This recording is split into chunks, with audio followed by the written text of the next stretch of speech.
Why the twist away from traditional relationships? And how they're getting away from the traditional one man, one woman marriages, and how they're, when they are one woman, one man marriages, they're getting away from monogamy, and why why there are those changes in our society. But there's a definite curve for the youth not to get into a traditional marriage, and not to have a traditional relationship.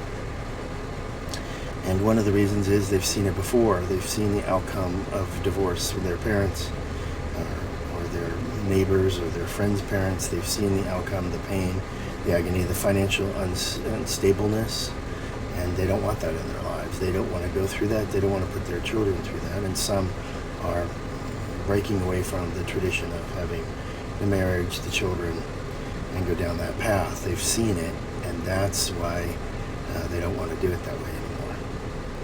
This next generation is a little bit more aware about the mental health and self-awareness and prolonged happiness. They're thinking more about where they'll be happy or happiest, and it's not in a traditional relationship. It's with many people in non-traditional relationships, and so they're a little more emotionally intelligent going into this. Hopefully that helps safeguard them a little. They want a relationship that is safe, supportive, and authentic, not just committed.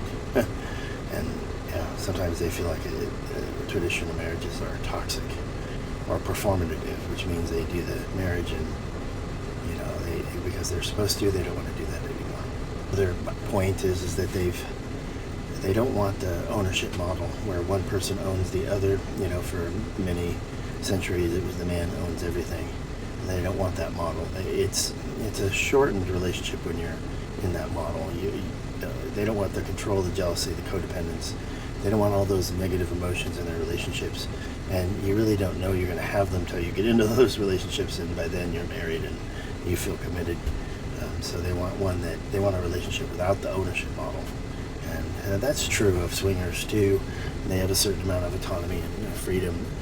Sexuality, being non-monogamous, tends to shift your brain a little bit about you're not being owned, you are yourself. They want fluidity, not fixed rules. Now that's interesting. Traditional marriage comes with gender roles, scripts, and expectations.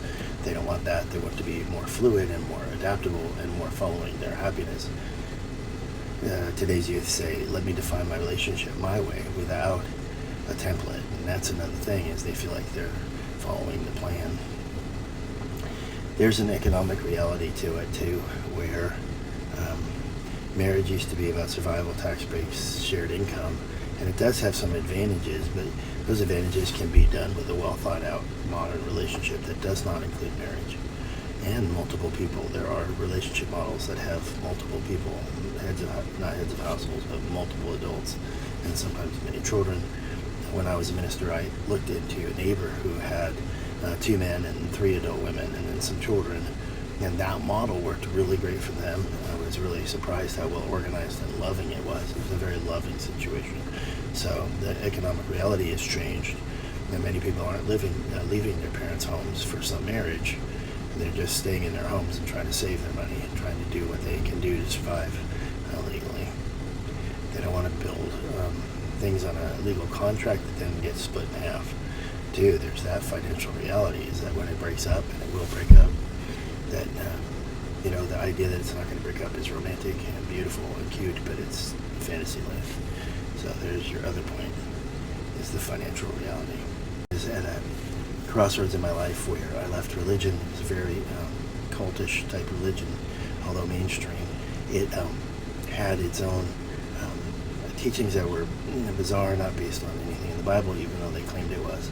So I got disillusioned by their false teachings, and I got disillusioned by how a brotherly love organization would function, and certainly it had no God in it the way it functioned in reality, and I was high up enough in it where I saw the corruption. So I knew that if I didn't have some sort of hobby or something to fill that with my first wife, that it would just lead to divorce. And she suggested swinging, which I had no idea what that was. So I went to the library, got a lot of books, and did a lot of reading. But it was that twisting away from traditional religion that caused me to rethink a lot of my values and a lot of my understandings of what should be to make me happy. And so that I find very true today. Youth are especially doing it, but people who swing or even just enter the lifestyle and aren't really active in it or whatever their situation, they're twisting away from the traditional because it's not making them happy. And they do become happier when they leave those traditional bonds and those shackles of those traditions. They become happier in their relationships. They become happier as people. They feel freedom. It's a wonderful freedom of not having to follow these traditions. They're not laws, they're traditions. And so then, I've got an idea where everything has a pendulum, and for every action there's an equal opposite reaction. That's a scientific term, but in another way, it's also true in social things, and it's also true in governmental things. It's true everywhere, it seems like.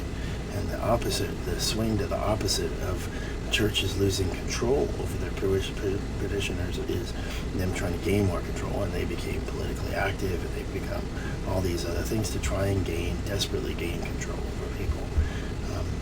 And so that's how I see this swing away from traditional marriage, is they're leaving traditional church ideas, and there's going to be a pendulum where it swings back, and they're becoming hostile. And that explains our political situation today.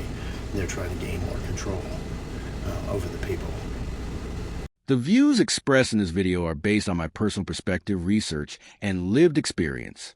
I encourage you to think critically, do your own research, and reflect on what resonates with you.